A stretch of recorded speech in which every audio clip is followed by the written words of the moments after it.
काश्मीरात अतिरेक्यांनी धर्म विचारून गोळ्या घातल्या, यामध्ये 30 पर्यटक मृत्युमुखी पडले। या हल्ल्याच्या निषेधार्थ उद्धव बाळासाहेब ठाकरे सेनेच्या वतीने बुधवार दिनांक 23 एप्रिल रोजी आसरा चौकात जिल्हा प्रमुख संतोष पाटील यांच्या नेतृत्वाखाली शिवसैनिकांनी पाकिस्तानचा ध्वज जाळत निषेध केला। काश्मीर खोऱ्यातील पहलगाम येथील बैसरन येथे 2 अतिरेक्यांनी पर्यटकांवर हल्ला केला। यामध्ये 30 पर्यटकांचा मृत्यू झाला। या घटनेचे देशात मोठे पडसाद उमटले। सर्व राजकीय पक्ष रस्त्यावर उतरत पाकिस्तानच्या विरोधात आंदोलन करत आहेत।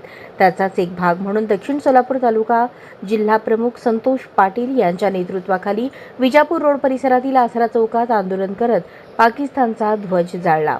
यावेळी पाकिस्तान मुर्दाबाद, गली गली में शोर है, पाकिस्तान चोर है, हमसे जो टकराएगा मिट्टी में मिल जाएगा अशी घोषणाबाजी करण्यात आली।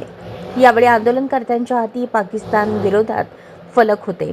या आंदोलनात युवासेना जिल्हाप्रमुख बालाजी चौगुले, उपजिल्हाप्रमुख रविकांत कांबळे, उपजिल्हाप्रमुख खंडू सलगरकर, तालुका प्रमुख रवी घंटे, उपशहर प्रमुख संतोष घोडके, शिवा माळी, रोहित तळवळकर, संगप्पा कोरे, प्रकाश पवार, विकास डोलारे, परमेश्वर देवकते, प्रकाश माळकोटे यांच्यासह शिवसेनेचे पदाधिकारी उपस्थित होते।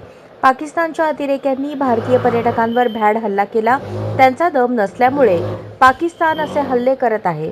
दिवसाढवळ्या भारतात येऊन हल्ला केला, याला गृहमंत्री अमित शहा जबाबदार आहेत, तर पंतप्रधान मात्र परदेशात जाऊन बसले आहेत। त्यामुळे केंद्र सरकारचा जिल्हा प्रमुख उबाठा सेनेचे संतोष पाटील यांनी निषेध केला।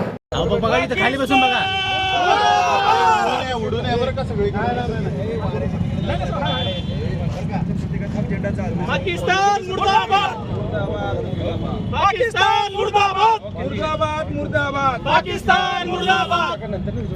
गली गली में शोर है, पाकिस्तान चोर है, गली गली में शोर है, पाकिस्तान चोर है, मुर्दाबाद मुर्दाबाद, पाकिस्तान मुर्दाबाद।